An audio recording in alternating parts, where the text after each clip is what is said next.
Pongámonos para escuchar la palabra del Señor juntos en familia con reverencia. Bienvenidos de nuevo a nuestra reunión dominical. Hoy estamos celebrando el Día del Señor y vamos a reflexionar en la palabra a propósito del estudio que terminamos el día miércoles sobre el tabernáculo. En el último estudio vimos una parte fundamental que yo creo que es necesario que profundicemos un poco más. El miércoles pasado estábamos viendo sobre el arca del pacto y la tapa del propiciatorio, que era la que cubría esta arca. Hoy quiero que analicemos un poco más, profundicemos un poco más, porque sé que esta parte nos servirá mucho en nuestra vida de fe. Entonces vamos a ir a Romanos capítulo 3 y vamos a leer desde el versículo 9.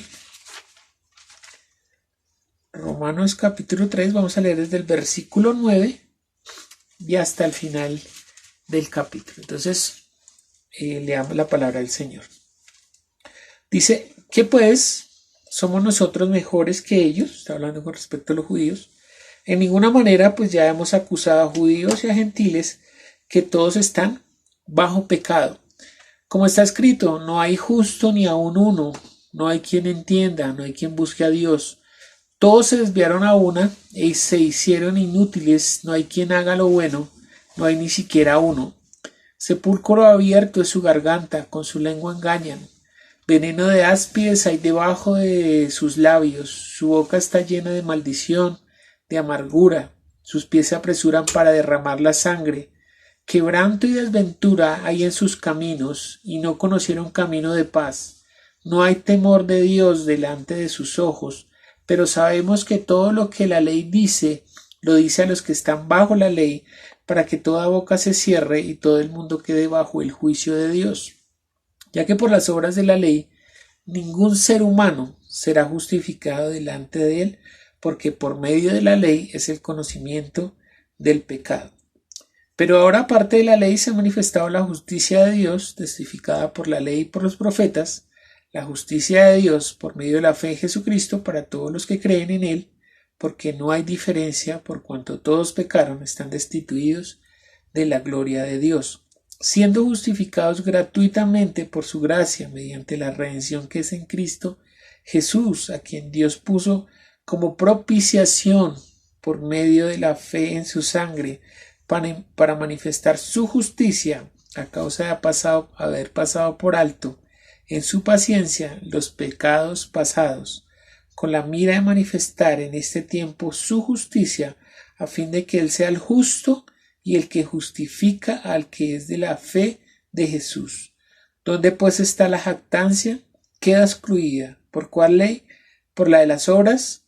No, sino por la ley de la fe. Concluimos pues que el hombre es justificado por fe sin las obras de la ley. ¿Es Dios solamente Dios de los judíos? ¿No es también Dios a los gentiles? Ciertamente también de los gentiles, porque Dios es uno y Él justificará por la fe a los de la circuncisión y por medio de la fe a los de la incircuncisión. Luego por la fe invalidamos la ley en ninguna manera, sino que confirmamos la ley. Vamos a orar, vamos a dar gracias al Señor por esta palabra. Yo espero que esta palabra sea vida en su espíritu, que usted pueda recibirla como la palabra que salió de la boca de Dios, que tiene el poder de transformar nuestro espíritu muerto y darnos la vida espiritual. Entonces oremos por esta palabra, oremos también por las peticiones que hay en el chat, que sea Dios propicio y obrando a cada petición. Entonces oremos. Padre Celestial, nosotros en esta mañana nos presentamos delante de ti, nos reunimos en tu nombre, Señor, y reconocemos que tú estás en medio de nosotros porque esa es la promesa que hay en tu palabra. Obra con poder en cada uno de los que se conecta, Señor, en cada uno de los que está reunido, en el nombre de Jesús. Obra con poder, Señor, que seas tú trayendo sanidad a nuestro cuerpo, refrigerio a nuestra alma y vida a nuestro espíritu, Señor, por esta palabra. Úsame en esta mañana, que seas tú obrando, dándome la sabiduría, el conocimiento y el poder para que tu palabra cumpla el propósito por el cual tú la has enviado. Obra con poder, te lo pedimos en el nombre de Jesús. Amén. Bueno, de nuevo bienvenidos a los que se han estado conectando. Un abrazo eterno y que podamos reflexionar en este momento en la palabra. Entonces, como les decía, nosotros hemos estado analizando, duramos casi 3 meses haciendo un análisis de cada parte en el tabernáculo, y eso que no hicimos no lo hicimos tan fino, no miramos más a profundidad de detalles, sino que hicimos un recorrido un poco rápido, pues por la cantidad de cosas. El autor de los Hebreos dice: en este momento no tenemos el tiempo de analizar, pero la promesa que hice es que íbamos durante los cultos y los próximos estudios, con base en los otros estudios, mirar qué relación tienen con el tabernáculo. Y hoy pues estamos viendo que terminamos con la obra más importante que estaba dentro del tabernáculo, que era el Arca de la Alianza.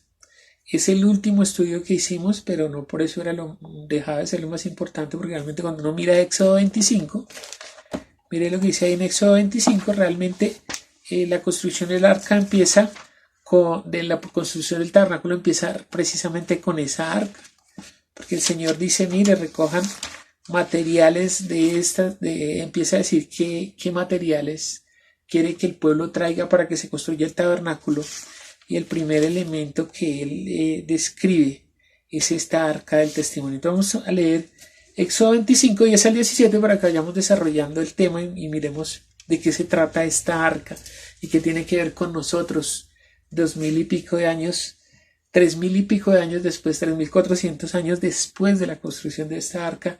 Esto que tiene que ver con nosotros. Dice ahí en el versículo 10: harán también un arca de madera de acacia, cuya longitud será de 2 codos y medio de anchura, de codo y medio de altura y de codo y medio, será de 2 codos y medio, su anchura de codo y medio y su altura de codo y medio. Y la cubierta de oro puro por dentro y por fuera, harás sobre ella una cornisa de oro alrededor.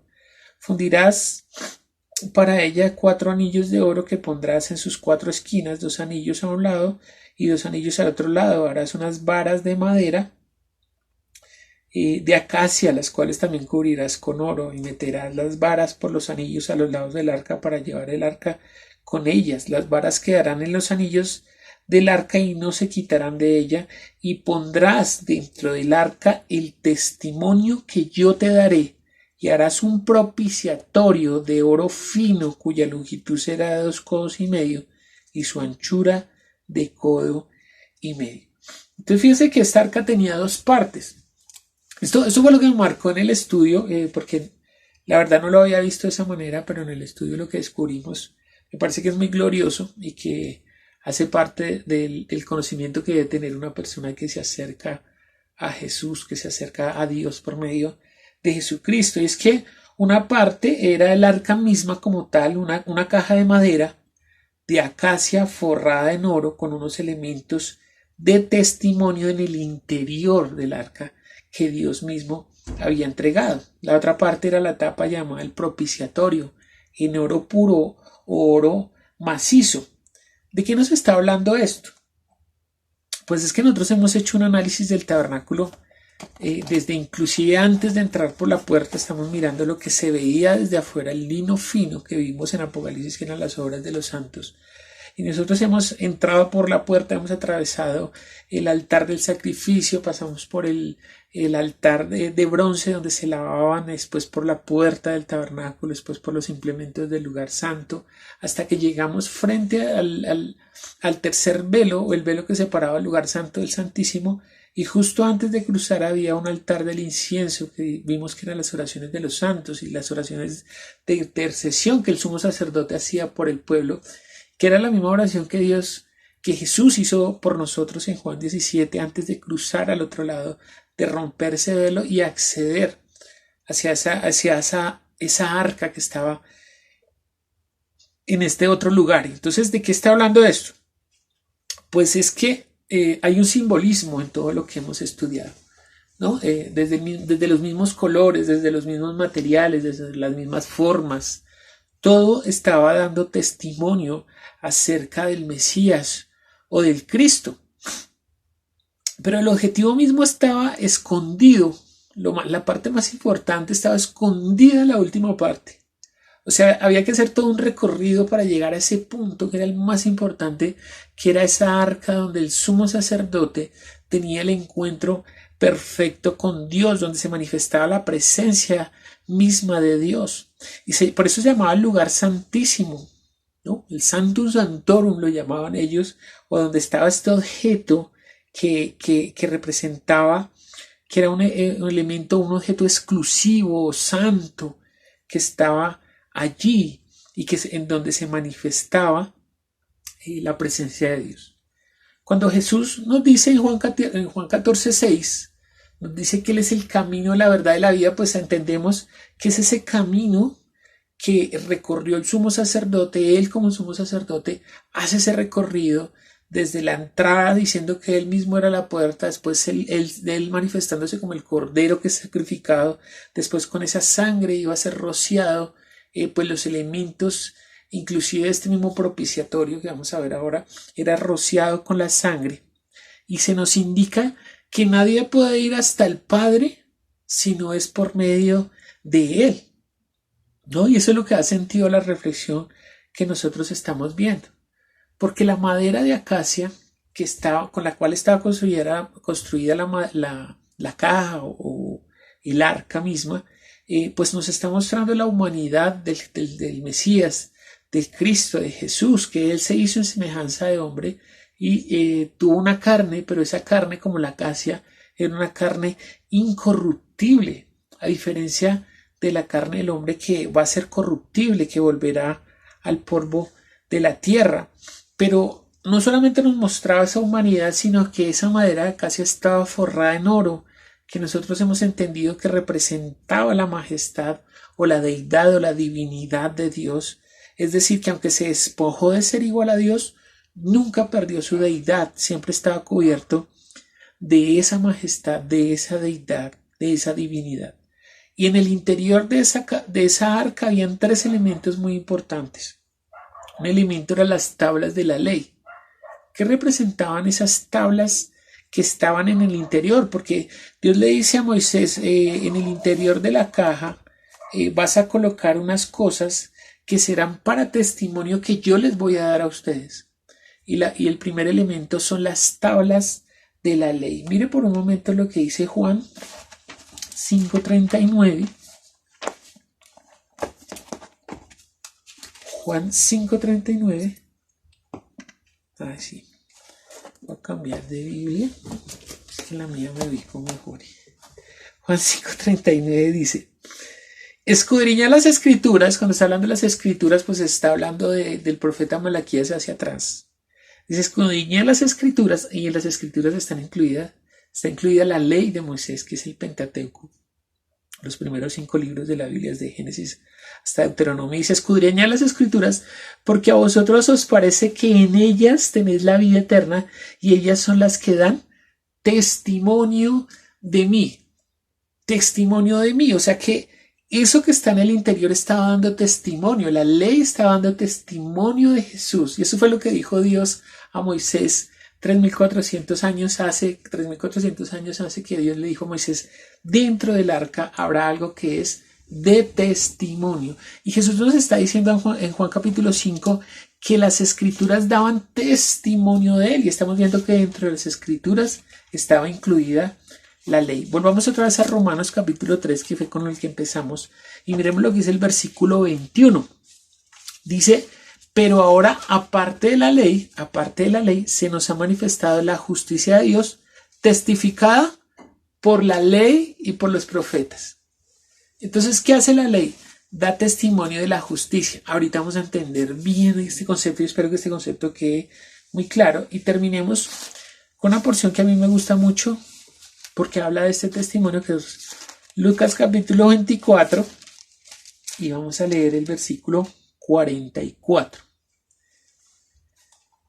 Estas palabras ya son de Jesús resucitado, hablándole a sus discípulos y a los apóstoles. Les dice: y les dijo: estas son las palabras que os hablé estando aún con vosotros, que era necesario que se cumpliese todo lo que está escrito de mí en la ley de Moisés, en los profetas y en los salmos. Entonces, esas tablas de la ley que estaban dentro del arca eran para testimonio. La ley estaba hablando de Jesús el Cristo. ¿Cómo está hablando la ley de Jesús el Cristo? Pues lo estamos viendo en Éxodo, que es un libro de la ley de Moisés, que nos está mostrando mediante el arca quién es Jesús, quién es la persona de Jesús y cuál es la obra perfecta que él hizo. Y ahorita la vamos a ver solamente en el arca. Después, otro elemento que estaba introducido era el maná. El Señor en Juan capítulo 6, versículo 32 al 33 dice, Dios les dio el maná que descendía del cielo, pero el verdadero maná soy yo. Yo soy el pan verdadero que descendió del cielo. Es decir, que esa maná también está dando testimonio a favor de Jesús, porque Él descendió, aunque Él no desciende del cielo, sino que Él desciende del seno de Dios, pero cuando dice el cielo es que desciende de arriba, o sea que de una parte superior se despojó, como dice Filipenses, y vino y habitó entre nosotros. Él es el verdadero pan, haciendo la referencia a ese maná que estaba dentro del arca, y lo último es la vara de Aarón que reverdeció. Ahí en Mateo capítulo 2 versículo 23 dice que el Mesías habría de ser llamado Nazareno. Y hay una referencia bíblica hacia los profetas en ese pasaje que está en Isaías capítulo 11, versículo 1, que dice que del renuevo de Isaí, miremoslo, que no me acuerdo bien, pero es de ese renuevo, cuando habla de renuevo está hablando de ese reverdecer. Dice Isaías capítulo 11 versículo 1, saldrá una vara del tronco de Isaí y un vástago retoñará de sus raíces. ¿No? Un vástago, eso fue lo que pasó con la vara de Aarón, que era una vara que ya estaba seca, pero reverdeció, o sea, le brotó un retoño, y no solamente brotó un retoño, sino que dio fruto. Imagínense, una vara que ya está seca y que renueva, que nace un vástago. Y esa palabra vástago, no mentiras, la palabra vástago no, sino, sí, vástago, ese vástago que sale, está haciendo referencia al nazareno, porque en el original vástago es natzer, y está haciendo, es como un juego de palabras, hablando de que él también habría de ser llamado nazareno. Entonces fíjese que esas tres cosas que están en el interior del arca son para testimonio acerca del Hijo del Mesías que habría de venir, el prometido que desde ese tiempo ellos estaban esperando, estaba en él. Y él es como la parte de abajo del arca, porque era la parte de abajo del arca era madera cubierta de oro. Pero la parte que estaba encima, que se llamaba el propiciatorio, era un material de oro puro. Fíjese que ahí ya no estaba la madera de acacia. Está solamente el oro puro y macizo. ¿De qué nos está hablando esto? Pues de la divinidad, de la majestad, de la perfección de Dios el Padre. Y fíjese que esa tapa está sobre la madera de acacia. Y eso es lo que nos está mostrando en esta ocasión el sentido de lo que yo creo que Dios quiere que nosotros tengamos claro con respecto a la obra redentora de Jesús. ¿Qué fue? Porque esa etapa, ese propiciatorio o el Padre está descansando sobre la madera de acacia, sobre oro, que es el Hijo. ¿Qué representará eso? ¿No? ¿Y por qué no es posible llegar al Padre sino por Él? ¿Por qué solamente es posible llegar al Padre por medio de Él? Porque hemos visto en el tabernáculo, pues había que recorrer todo un camino y había que desarrollar unas labores específicas que Dios había dado por medio de Moisés, cómo debería ser el cordero, cómo se debía presentar las tribus, cómo se debían estar distribuidas, cómo debían acceder a ese lugar, quiénes eran los que accedían, quién era el que sacrificaba el cordero, qué se hacía con esa sangre, porque había que pasar por el agua, porque se presentaban unos panes, porque ese lugar era oscuro, porque había una luz en el interior de esa oscuridad que era la menorá o el candelero o el candelabro, por qué se presentaba un sacrificio de incienso, porque había un velo de separación en ese lugar al otro, y por qué había que hacer todo ese proceso hasta llegar a este lugar de la alianza, que es donde estaba el propiciatorio, que representaría estar en la presencia misma de Dios. Porque solamente Jesús cumplió, Él cumplió todo este recorrido que estaba tipificado simbólicamente en lo que hacían ellos. Jesús lo cumplió. Él como el Cordero fue sacrificado, Él pasó por las aguas del bautismo, Él entró como un servidor a ese lugar santo. Él dice, yo no vine a ser servido, yo vine a servir. Entró a ese lugar santo, presentó esos 12 panes como sus 12 discípulos, que presenta al Padre como la obra perfecta de Él. Él es la luz en ese lugar de oscuridad, ese incienso, las oraciones de Él por nosotros, y en la cruz del Calvario atraviesa, rompe ese velo, su muerte, su cuerpo rasgado, abre ese velo para que todos, ya no solamente unos sacerdotes, sino todos los sacerdotes, todo el que quiera acceder a ese lugar. Nosotros vimos que cuando nosotros entregamos nuestra vida a Jesús, también somos sacerdotes, real sacerdocio, pueblo adquirido por Dios, para anunciar esas virtudes. Entonces ahora se ha abierto ese acceso hacia ese lugar del propiciatorio. Entonces no es posible sino por medio de Él. ¿Por qué? Porque en Él, en Jesús, el arca, descansa la justicia del Padre, o el propiciatorio, eso descansa sobre Él. Y esta unidad perfecta solo es posible si el Hijo es obediente a todo lo que el Padre le ha indicado, inclusive hasta la muerte, porque es que la sentencia dada por Dios es que la paga del pecado es la muerte. Y nosotros vimos que el hombre, dejándose engañar por Satanás, dejó que ese pecado fuera introducido en esta tierra por la desobediencia. Y esa muerte pasó a todos. Lea lo que dice Romanos capítulo 5, versículo 12. Por ese hombre pasó esa muerte a todos, porque Dios es justo. Y Él no es hombre para que se arrepienta, ni hijo de hombre no es hombre para mentir, ni es hijo de hombre para arrepentirse. Y lo que Él dice, lo dice con justicia. Entonces, Él no puede retractarse de lo que ya declaró, de lo que decretó. Solamente Él puede declarar y solamente Él puede decretar. Porque lo que Él dice se hace, se cumple. Eso es la fe, ¿no? Cuando se lee Hebreos dice que esa es la certeza. Y la certeza de lo que se espera, la convicción de lo que vemos, es de que la palabra de Dios se cumple, que cuando Él dice algo es así. No hay lugar a dudas. Y Él dijo, la paga del pecado es la muerte. Pero también dijo, y la dádiva, pero su dádiva es vida. La paga es muerte, pero su dádiva es vida. ¿En quién? En Cristo Jesús, Señor nuestro. Entonces, esta forma de justicia que en el anterior pacto era por el cumplimiento a cabalidad de la ley, o sea, del mandamiento que Dios daba de hacer todas estas abluciones, de hacer todo este recorrido dado por Dios, ahora es cumplida en Jesús. Pues todo lo que hemos visto en el Antiguo Testamento era sombra de las cosas celestiales, como dice Hebreos capítulo 10, versículo 1. Todas estas cosas que se hacían en el tabernáculo por ordenanza de Dios eran sombra de las cosas celestiales. Y es que el Señor Jesús cargó sobre sí, solamente sobre Él, había una justicia que satisfaciera, si se dice satisfaciera, una justicia que satisfizo al Padre, solamente fue cargada por Él. Y mire, lo que es incomprensible para el hombre es por qué de esta manera.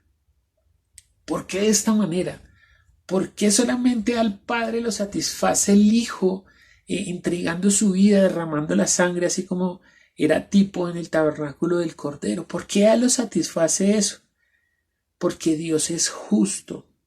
No puede pasar por alto su palabra. Y lo que Él ya ha dicho, tiene que hacerlo con justicia.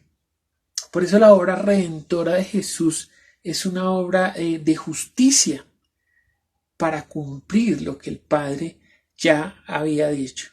Él no puede tener por justo al culpable. Por eso tiene que ser de esta manera. Mira, dice Gálatas capítulo 13. Perdón, Gálatas capítulo 3, porque no hay 13. Yo no sé si usted está pudiendo ver de la manera como está establecido toda la Biblia, porque todo está hablando de lo mismo, de la justicia de Dios. Es que el amor no puede ser superior a la justicia de Dios, o si no, él sería injusto, ¿no? Por eso dice en Juan 3:16 que de tal manera amó al mundo que entregó a su Hijo. Fíjese que para que Él pueda amarnos tiene que entregar, ser justo. Por eso entrega a su Hijo para podernos amar.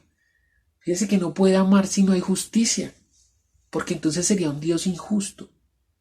Pero Él es perfecto, es justo, toda su obra está fundamentada en lo que Él es. Él no puede negar su palabra. Y ya ha declarado algo, y Él mismo es propicio, por eso se llama propiciación.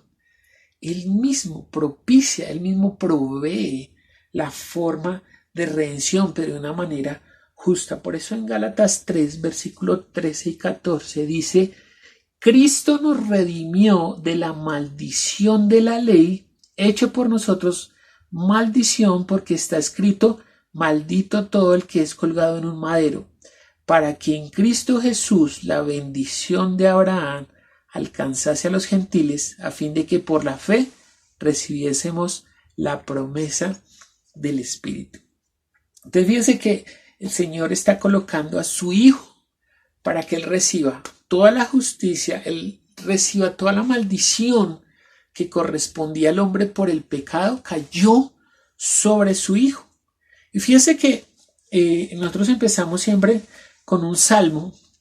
Y este salmo es tan espectacular cuando uno lo puede mirar de esta manera, porque este salmo ya lo habíamos reflexionado un poco sobre este salmo, pero cuando uno lo puede mirar con base en este propiciatorio, pues es espectacular, porque el salmista, ¿qué es lo que está pidiendo? El salmista, porque el título del salmo es súplica por la misericordia de Dios sobre Israel. Por la misericordia de Dios sobre su pueblo. Esa es la súplica, y de esto nos está hablando el salmista, que Dios tuvo misericordia con el hombre. ¿Y cómo tuvo esa misericordia? Pues aplicando su justicia en otro que no fuera el que debería pagar. Por eso ese cordero hacía un intercambio con el pueblo que se presentaba inmundo o en pecado o en maldición. Entregaba el sacerdote, colocaba sus manos y declaraba sobre ese cordero toda la inmundicia, todo el pecado del pueblo sobre el cordero, y el pueblo recibía como esa pureza, esa perfección que había en el cordero. Y eso fue lo que hizo Jesucristo en la cruz del Calvario. Y mire cómo empieza el salmista: fuiste propicio a tu tierra, oh Jehová. Fuiste propicio. ¿Cómo se llamaba la etapa? Se llamaba el propiciatorio. Pues se llama propiciatorio porque Dios fue propicio a nuestras súplicas, a la súplica del Hijo, que pasara por alto el pecado del hombre, pero con justicia. Entonces hay una retribución sobre su Hijo, pero para que no cayera en nosotros. ¿Entiende por qué en Juan 3 termina diciendo: el que cree en el Hijo no es juzgado, pero el que no cree ya ha sido juzgado? Y el que se rehúsa a creer, leámoslo en Juan 3 y no pierda de vista el salmo, porque vamos a volver ahí. En Juan 3:36, el que cree en el Hijo tiene la vida eterna, pero el que se rehúsa a creer en el Hijo no verá la vida, sino que la ira de Dios está sobre él. ¿Entiende? Porque se rehusó recibir la forma de justicia que Dios proveyó. La única forma de justicia para Dios es su Hijo derramando la sangre en un madero. Eso es propicio para Él. Esa es la propiciación que Él expió nuestros pecados, Él cubrió nuestros pecados. Y no hay otra forma, fíjese, no hay otra forma. Por eso en Juan 14:6 dice el Señor, no hay otra forma de ir al Padre. Yo soy el camino y la verdad y la vida. Y nadie puede ir al Padre. Si usted quiere ir por otro camino, entonces dice que la ira de Dios estará sobre usted.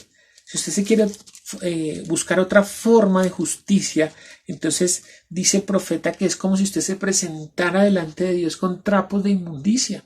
Si usted se quiere presentar con sus propias justicias. ¿Qué significa presentarse con sus propias justicias? Pues que usted no estima la sangre, eso es lo que dice Hebreos capítulo 9, creo, donde dice que tomar la sangre por inmunda es que usted cree que eso no es suficiente, que la fe en Jesús no es suficiente para usted acercarse al Padre, entonces usted se busca otra forma, otro remedio para acercarse a Dios, sea el que sea, una religión, un santo, un recurso como la oración, no sé, como bautizarse, como pertenecer a una congregación, como hacer buenas obras, todo eso. Esos paliativos que nos muestra la religión realmente no funcionan. Eso al contrario lo alejan de Dios, porque eso quiere decir que para usted no es suficiente la sangre, eso es tomar por inmunda. Para usted no es eficaz la sangre, para usted es más eficaz colgarse algo, no, colgarse en algo en el cuello. Para usted es más efectivo eso que la sangre. Entonces la está tomando por inmunda esa sangre. Por eso el salmista está hablando de esta manera, volvamos otra vez al salmista, y hablando de ese propiciatorio sobre el arca. Mírelo de esa manera al salmista. El propiciatorio sobre el arca. Dice ahí en el versículo 10, la primera parte dice, la misericordia y la verdad se encontraron. Es que cuando la propiciación descansó en el arca, cuando la justicia cayó sobre el Hijo, fue que se encontraron esa misericordia y la verdad. Es que el clamor del salmista es por misericordia, ¿no? Estamos mirando que el clamor del salmista es por misericordia. Y la manifestación fue por medio de su Hijo, o sea, por medio de la verdad. Sin perder el salmo, mire lo que dice Juan 17, capítulo 17. Juan 17, 17 dice, santifícalos en tu verdad, tu palabra es verdad. Entonces dice que la misericordia y la verdad se encontraron. ¿Cuál es esa verdad? ¿Qué fue lo que se encontró? La misericordia del Padre sobre la verdad que está en el Hijo. ¿Por qué? Porque dice, santifícalos en tu verdad, tu palabra es verdad. Mire lo que dice Juan capítulo 1. Juan capítulo 1, versículo 1, dice, en el principio era el verbo o la palabra, y el verbo, la palabra, era con Dios, y el verbo, la palabra, era Dios. Y en el versículo 14 dice, y he aquí que la palabra o el verbo fue hecho carne y habitó entre nosotros y vimos su gloria, gloria como del unigénito del Padre, lleno de gracia y de verdad. Él es la verdad que se hizo carne. Por eso dice que la misericordia y la verdad se encontraron. ¿Dónde se encontraron? La misericordia del Padre sobre el Hijo. Porque cuando Dios nos ve, el Padre nos ve a nosotros, nos ve a través de su Hijo. La misericordia es a través de su Hijo, de la verdad. Ahí se encontraron. La misericordia y la verdad se encontraron. En la segunda parte del versículo 10, la justicia y la paz se besaron. Así que tienen que hacer uno para besarse. Tienen que estar pegados. Un beso es estar pegados el uno al otro. Y así estaba la tapa que era el Padre sobre el Hijo. Se besaron. Se besaron. ¿Qué se besaron? La justicia y la paz.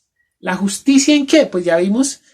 Miremos lo que dice Juan, ya leímos Romanos capítulo 3, pero vamos otra vez, volvamos a Romanos capítulo 3.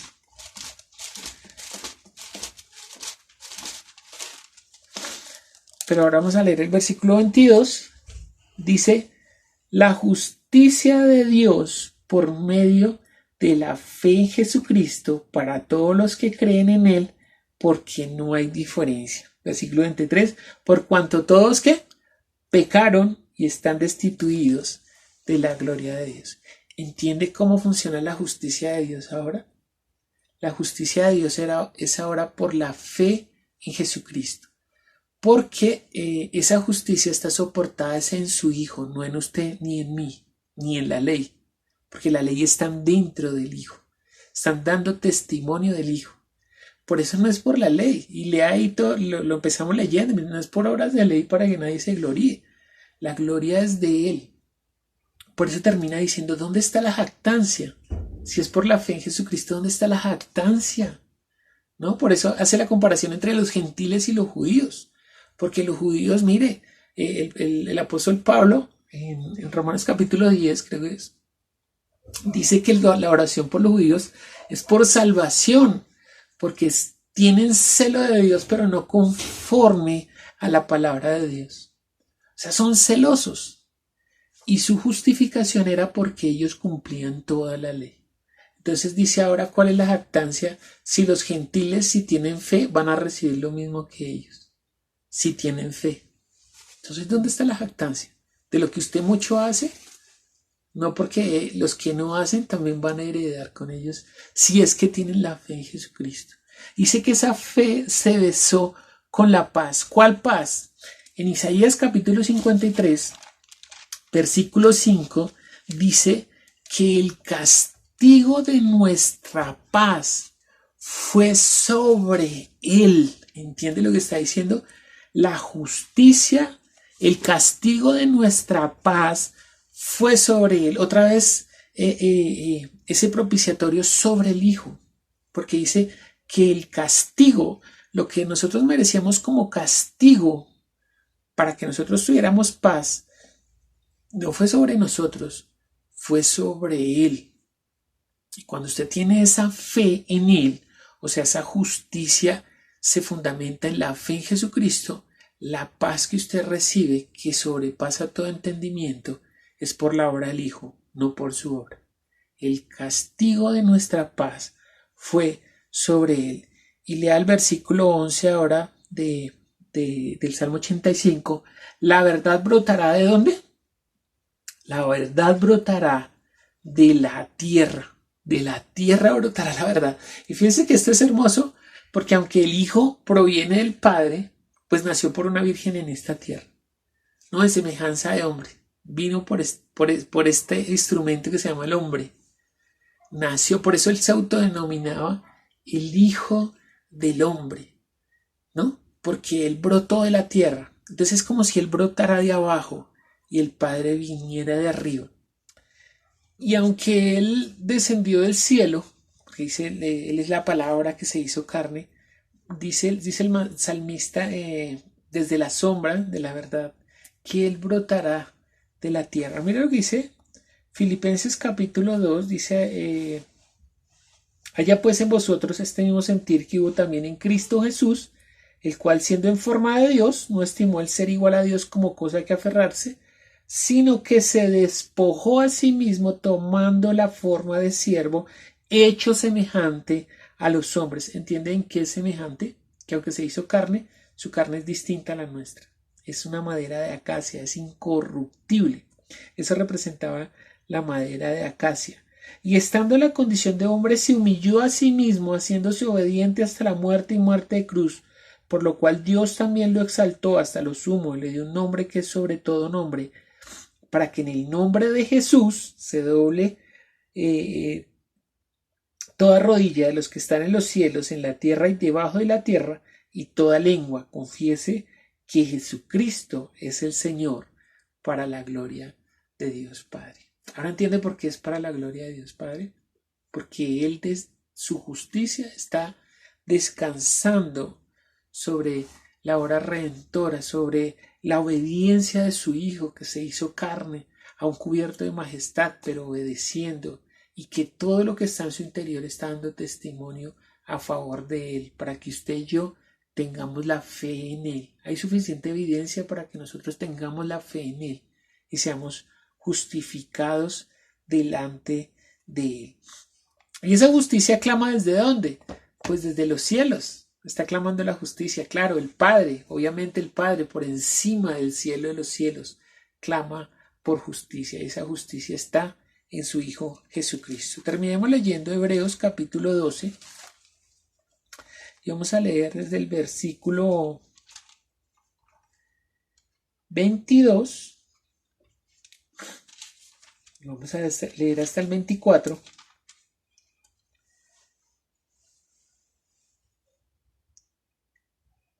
Dice, sino que os habéis acercado al monte de Sión, a la ciudad de Dios vivo, Jerusalén la celestial, a la compañía de muchos millares de ángeles, a la congregación de los primogénitos que están inscritos en los cielos, a Dios el juez de todos, a los espíritus de los justos hechos perfectos. ¿Quiénes son esos justos hechos perfectos? Pues los que han sido justificados por la sangre del Cordero, los que nos justificamos por la fe en Jesucristo. Esos son los justos, los hechos perfectos por la obra redentora de Jesús. A Jesús, el mediador del nuevo pacto, y a la sangre rociada que habla mejor que la de Abel. ¿Entiende que la sangre de Abel clamaba desde el cielo por justicia? ¿Cuánto más la sangre del Hijo clamará porque la justicia de Dios no descienda sobre nosotros, sino sobre Él, para que sobre nosotros no descienda la justicia, no descienda su justo juicio, sino descienda su gracia, descienda su misericordia, como dice el salmista.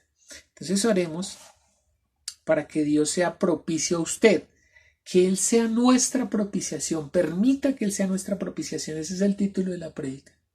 Permita que Dios sea su propiciación. ¿Qué quiere decir eso? Que usted se pueda acercar a Dios, a este monte santo, a la Jerusalén de arriba, a esa arca. Eso representa esa arca, el lugar de la presencia de Dios, al que usted pueda acceder ahora, confiadamente, por medio de la obra redentora de Jesucristo. Entonces oremos para que el Señor obre en usted y en mí por medio de esta palabra. También vamos a orar por las peticiones que hay en el chat, que sea Dios obrando poderosamente en estas peticiones y que sea propicio también a su oración. Como ese publicano tendido delante en el templo que no se atrevía ni siquiera a levantar su rostro y decía, Señor, sé propicio a mí. Y Jesús dice, ese hombre que se arrepintió, que entendió que el que lo puede redimir es Dios mismo, salió justificado. Y el fariseo que levantaba sus manos y decía, gracias Señor porque no soy como este pecador, esa oración no pasó del techo. Él hablaba consigo mismo. Entonces, que nosotros reconozcamos que no hay ni uno bueno. Lea otra vez Romanos capítulo 13, que no hay ninguno justo, ni uno bueno, ni uno que haga lo bueno, ni que busque a Dios. Todos nos apartamos, todos estamos destituidos de la gloria de Dios. Y somos redimidos por la justicia que ahora es en la fe en Jesucristo. Y eso nos abre las puertas a este lugar santísimo, a este lugar del arca, a esa propiciación hacia la eternidad. Entonces oremos. Padre Celestial, nosotros te damos gracias porque tu palabra, Señor, que es Jesús, es la verdad, y la justicia y la verdad estuvieron juntos. Tu justicia sobre tu Hijo, sobre la obra redentora de tu Hijo. Yo te doy gracias, Señor, por esta palabra que sea vida, Señor, el que se acerca. Que nosotros podamos entender que esa obra va más allá que solamente repetir una oración, va más allá que solamente reconocerte como nuestro suficiente Salvador, sino que implica, Señor, toda nuestra vida rendida ante ti, reconociendo que esta obra, nosotros, ese camino, nosotros también lo recorreremos, Señor. Ayúdanos a entrar a ese lugar santo por el servicio, a servirte con excelencia, a presentar nuestros cuerpos como nuestro sacrificio perfecto delante de Dios, nuestro sacrificio vivo, agradable a Dios. Agradable porque fue por Jesucristo que nosotros nos pudimos acercar. Ayúdanos, Señor, a entender este misterio que se llama el misterio de la reconciliación, el misterio que ahora es revelado por tu palabra, que Jesús se manifestó en carne y nosotros lo vimos y creímos, y ahora por este sacrificio nosotros podemos acercarnos confiadamente a ti, Señor. Obra con poder, te lo pedimos en el nombre de Jesús. Quita, Señor, toda incertidumbre, quita todo temor de nuestra mente, quita todo dolor de nuestra alma. Reconcílianos contigo, muéstranos, Señor, que nosotros podamos entender realmente que ahora está abierto ese velo, que ahora podemos acceder, Señor, confiadamente ante ese trono y presentarnos delante de ti y decirte: Padre nuestro. Ahora con poder, Señor, yo te pido por cada uno de los que está conectado en internet, Señor, que seas tú obrando, permitiendo que ellos dejen que tú seas su propiciación, que nosotros podamos recibir realmente esa gracia redentora, que podamos entender realmente lo que tú hiciste, por qué se dieron todas las cosas así, por qué ese pacto era sombra de los bienes venideros, de lo que Jesús ya hizo, ya lo consumó, ya todo está hecho, Señor. Ahora solo falta que nosotros recibamos a Cristo en la fe, que creamos que Él era el designado por ti desde la antigüedad, para que esa gloria, para que esa sangre nos cubriera, nos limpiara, esa sangre nos lavara y nos permitiera acceder confiadamente ante el trono de la gracia y llamarte Padre nuestro. Te damos gracias, Señor, en el nombre de Jesús. Amén y amén. Dios los bendiga, nos vemos el miércoles, si Dios permite, en nuestros estudios bíblicos. Un abrazo, saludos desde Sotaquira y desde Tunja. Dios les bendiga.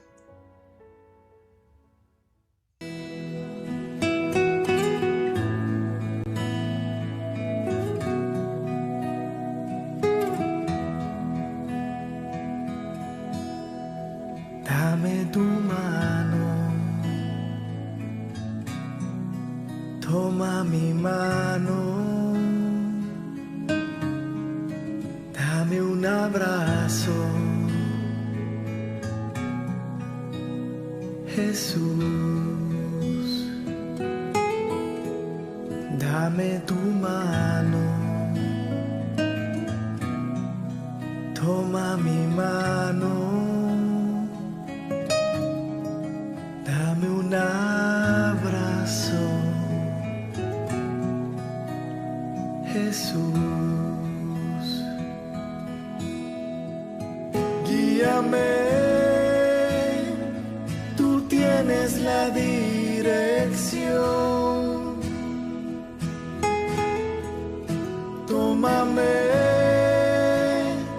te entrego todo el control de a dónde voy. Y es fácil si tú me llevas.